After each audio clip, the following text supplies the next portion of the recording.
நமது ஆண்டவரும் இரட்சகருமாகிய இயேசு கிறிஸ்துவின் கிருபையுள்ள நாமத்திலே உங்கள் யாவருக்கும் அன்பின் நல்வாழ்த்துக்கள் கூறி இன்றைய தியானத்திற்கு உங்களை தயவோடு அழைக்கிறோம். இன்றைய தியான பகுதி அப்போஸ்தலர் நடபடிகளின் புஸ்தகம் 10ஆம் அதிகாரம் 34ஆம் வசனம் முதல் 43ஆம் வசனங்கள் முடிய. அப்போஸ்தலர் 10ஆம் அதிகாரம் வசனங்கள் 34 முதல் 43 முடிய. பிரசங்க வாக்கியம் அப்போஸ்தலர் 10ஆம் அதிகாரம் 38ஆம் வசனம் 10:38. நசரேயனாகிய இயேசுவை தேவன் பரிசுத்த ஆவியினாலும் வல்லமையினாலும் அபிஷேகம் பண்ணினார். தேவன் அவருடனே கூட இருந்தபடியினாலே அவர் நன்மை செய்கிறவராயும் பிசாசின் வல்லமையில் அகப்பட்ட யாவரையும் குணமாக்குகிறவராயும் சுற்றித் திரிந்தார். அவர் நன்மை செய்கிறவராயும் சுற்றித் திரிந்தார். ஆம், என்னை கேட்டுக்கொண்டிருக்கிற அருமையான கர்த்தருடைய பிள்ளைகளே, தேவன் நன்மையின் சொரூபி. அவர் நன்மை செய்கிறவர். நம்முடைய சத்திய வேதத்திலே நாம் வாசிக்கின்ற பொழுது பரிசுத்த யோவான் ஸ்நானகன் ஒரு சமயம் காவலில் வைக்கப்பட்டதை அங்கே நாம் பார்க்கிறோம். காவலில் வைக்கப்பட்டான். கிறிஸ்துவின் செய்கைகளை அவன் கேள்விப்படுகிறான். உடனே தம்முடைய சீடர்களில் 2 பேரை அழைத்து அவரிடம் போய், வருகிறவர் நீர்தானா அல்லது வேறொருவர் வர காத்திருக்க வேண்டுமா என்ற கேள்வியும் கேட்டு அனுப்பினார். விசுவாசிக்கு கூட ஒரு சந்தேகம் வந்துவிட்டது. இதோ வருகிறார் என்று சொல்லி அறிவித்தவன், ஒருவேளை இவர்தான் அந்த மேசியாவா என்று ஒரு எண்ணம், ஒரு சந்தேகம் அவனுடைய மனதிலே கிளம்பிவிட்டது. எனவே சீடர்களை அனுப்புகிறான். அவர்கள் இயேசுவினிடத்திலே வந்து இந்த கேள்விகளை கேட்கிறார்கள். அந்த கேள்விக்குரிய பதில்தான் பரிசுத்த மத்தேயு 11:5. அந்த 11:5 நாம் பார்க்கிறோம், குருடர் பார்வையடைகிறார்கள், சப்பாணிகள் நடக்கிறார்கள், குஷ்டரோகிகள் சுத்தமடைகிறார்கள், தரித்திரருக்கு சுவிசேஷம் பிரசங்கிக்கப்படுகிறது என்பதே ஆகும். அருமையான கர்த்தருடைய பிள்ளைகளே, அங்கே சொல்லப்படுகிற இந்த வார்த்தைகளெல்லாம் பாருங்கள், ஆண்டவர் நன்மையை கொடுக்கிற வார்த்தைகளாக அங்கே இருக்கிறது. குருடர், பார்வையற்றவர்கள் பார்வையடைகிறார்கள், நடக்க இயலாதவர்கள் நடக்கிறார்கள், சரீரத்தில் ரோகம் பிடித்தவர்கள் சுத்தமடைகிறார்கள், சுவிசேஷம் கேட்கப்படாத ஒரு தரித்திர நிலையில் இருப்பவர்களுக்கு சுவிசேஷம் பிரசங்கிக்கப்படுகிறது. இத்தகைய மேலான உன்னத அனுபவங்களிலே பங்கு பெற்ற பேதுரு அப்போஸ்தலன் இங்கே என்ன செய்கின்றான், சொல்லுகின்றான், சாட்சியாக அறிவிக்கின்றான். அதைத்தான் அப்போஸ்தலர் 10ஆம் அதிகாரத்தில் நம்முடைய தியான பகுதி குறிப்பிடுகிறது. அருமையான கர்த்தருடைய பிள்ளைகளே, இது பேதுருடைய சாட்சியாக இருக்கிறது. இத்தாலிய பட்டாள 100க்கு அதிபதி கொர்நேலியு செசரியா பட்டணத்தான் தேவ தரிசனம் பெற்றான். பேதுருவை அழைத்து வர ஆள் அனுப்பினான். பேதுரு தேவ தரிசனத்தினால் அழைப்பிற்கிணங்கி செசரியா சென்று கொர்நேலியுவின் வீட்டில் போதிக்கிறான். கிறிஸ்துவோடு கூட தான் கொண்ட அனுபவங்களை பகிர்ந்து கொள்ளுகிறான். இயேசு நன்மை செய்கிறவராய் சுற்றித் திரிந்தார் என்பதாக குறிப்பிடுகிறார். அருமையான கர்த்தருடைய பிள்ளைகளே, நம்முடைய ஆண்டவராய் இயேசு கிறிஸ்து நன்மை செய்கிறவரே, நன்மை செய்யவே பிறந்தவர். தீமை செய்கிறவர்களை அழிப்பதற்காக அல்ல, பதிலுக்கு பதில் செய்கிறவராக அல்ல, தண்டனையை நிறைவேற்றுகிறவராக அல்ல, தீங்கான நோக்கத்தோடு இந்த உலகத்திலே வந்தவராக அல்ல, நன்மை செய்கிறவராக வந்தார். தீயவர்களையும் நேசிக்கும் பண்பை கொண்டவராக, அந்த பண்பை கற்றுக் கொடுக்கிறவராக வந்தார். தன்னை ஒரு கணத்தில் அடித்தால் அடுத்த கணத்தையும் கொடு என்று போதிக்கிறவராக வந்தார். நீ தீமையினாலே வெல்லப்படாமல் தீமையை நன்மையினாலே வெல்லு என்று சொல்லி மாதிரியை காண்பித்து செல்லும்படியாய் வந்தார். அருமையான கர்த்தருடைய பிள்ளைகளே, நம்முடைய தேவ குமாரனாகிய இயேசு கிறிஸ்துவோ தேவனாகையால் அவர் நன்மை ஒன்றை மாத்திரமே செய்ய தோன்றினார். அவர் எல்லாருக்கும் நன்மை செய்கிறவர். ஆண்டவராகிய இயேசு கிறிஸ்து பிறந்த பொழுது மேய்ப்பர்களுக்கு தேவதூதர்களால் சொல்லப்பட்ட செய்தியிலே எல்லா ஜனத்திற்கும் மிகுந்த சந்தோஷத்தை உண்டாக்கும் நற்செய்தி என்று அறிவித்தார். எல்லா ஜனத்துக்கும், இந்த எல்லா ஜனமும் என்று சொல்லுகின்ற பொழுது எவ்வகைப்பட்ட மக்களுக்கும், எந்த நிறத்தானுக்கும், எந்த மதத்தானுக்கும், எந்த ஜாதிக்கும், எந்த இனத்திற்கும், அனைத்துக்கும் ஒரு சந்தோஷம் உண்டாக்கும் நற்செய்தி. நல்லவர்களோ தீயவர்களோ அனைவரும் ஆண்டவருடைய குடும்பத்திற்குள்ளாக வர வேண்டும் என்ற நல்ல ஒரு மேலான நோக்கம், அந்த நோக்கத்தை அங்கே வெளிப்படுத்துகிறார். ஒரு தேசத்தான், ஒரு பாஷைக்காரன், ஒரு ஜாதியான் மட்டுமல்ல, எல்லாருக்கும் நன்மை தரும் செய்தியே ஆண்டவருடைய பிறப்பு. தூதர் கூட்டமும் அதை உறுதி செய்தது. பூமியில் சமாதானமும் மனுஷர் மேல் பிரியமும் உண்டாவதாக என்று வாழ்த்தினார்கள். ஆண்டவர் யாருக்கெல்லாம் நன்மை செய்கிறவர் என்று சற்று நாம் தியானிக்க கர்த்தர் கிருபை செய்வாராக. முதலாவதாக, பாவிக்கு நன்மை செய்கிறவர்.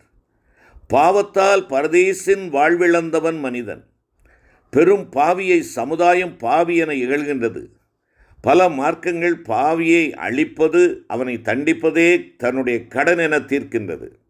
அத்தகையோரை பார்த்து இயேசுவின் பண்பு பரிசுத்த மத்தேயு 11:28 வருத்தப்பட்டு பார சுமக்கிறவர்களே, நீங்கள் என்னிடத்தில் வாருங்கள், நான் உங்களுக்கு இளைப்பாறுதல் தருவேன் என்று அழைக்கிறார். அவர் பாவிகளின் சிநேகிதர், பாவிகளோடு போஜனம் பண்ணுகிறார் என்று சொல்லி ஏளனமாக பேசப்பட்டார், குற்றம் சாட்டப்பட்டார். அத்தகையோருக்கு நன்மை செய்ததால் அப்பழிச்சொற்களை அவர் தாங்குகிறார். ஒரு சமயம் தன்னுடைய பொல்லாத வாழ்க்கையால் உடல்நலம் குன்றி திமிர்வாதமுடைய ஒரு பாவியை அவரிடத்தில் கொண்டு வந்தார்கள். பாவம் அவனை அடிமையாக்கியதைக் கண்ட ஆண்டவர், மகனே, உன் பாவங்கள் உனக்கு மன்னிக்கப்பட்டது என கூறி நீ எழுந்து உன் படுக்கையை எடுத்துக்கொண்டு நட என்றார். பாவ மன்னிப்பையும் சரீர சுகத்தையும் ஒருங்கே பெற்றவனாய் கடந்து சென்றார். பாவியென பலராலும் புறக்கணிக்கப்பட்ட சகேயுவும் அவன் வீட்டாரும் நன்மை பெற்றார்கள்.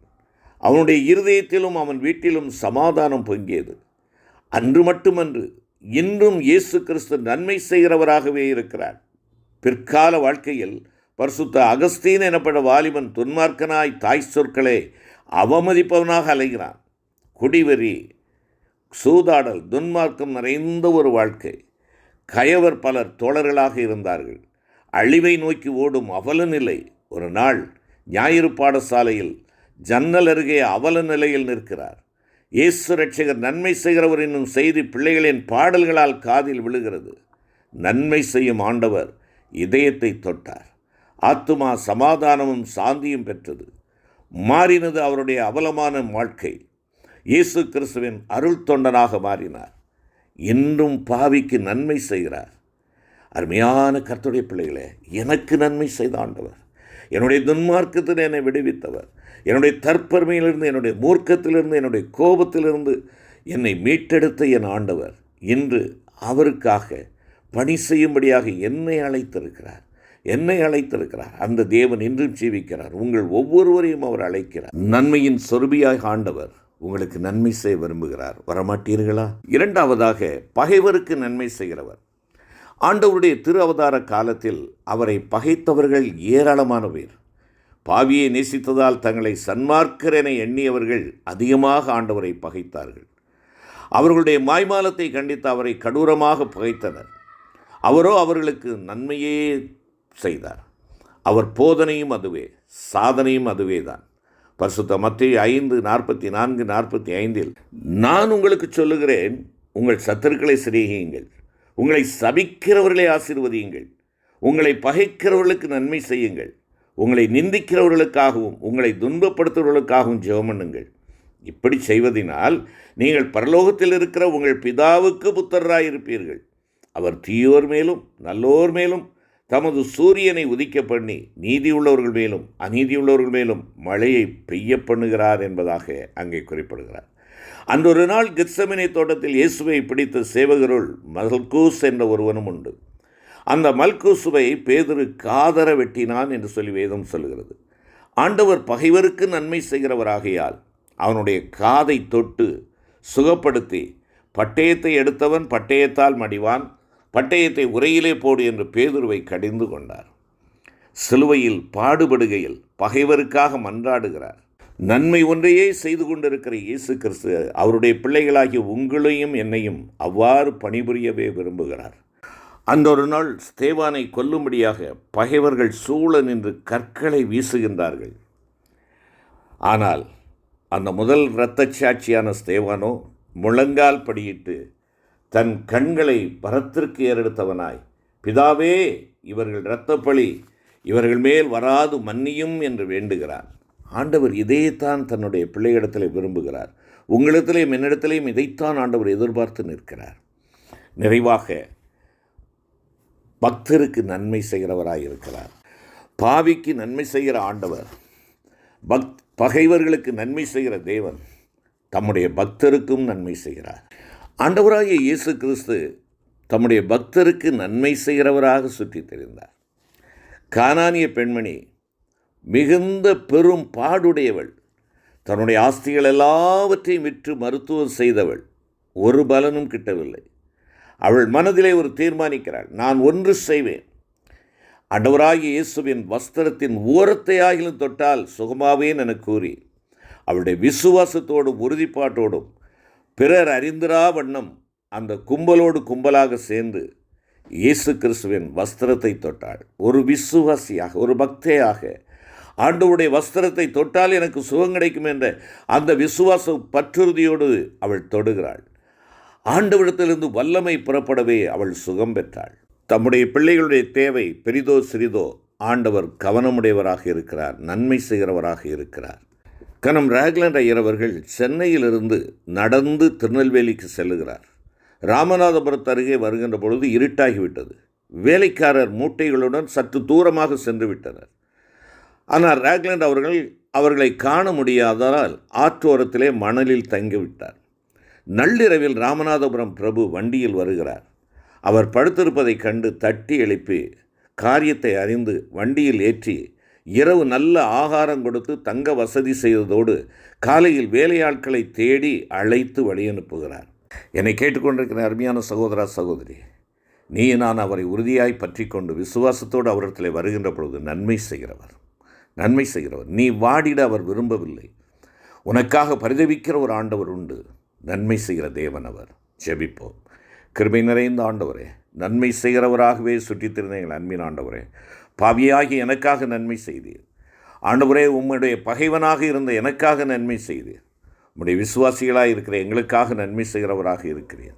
இந்த நன்மையின் சொருவியின் கரத்திலே எங்களை தாழ்த்தி அர்ப்பணிக்கிறோம்.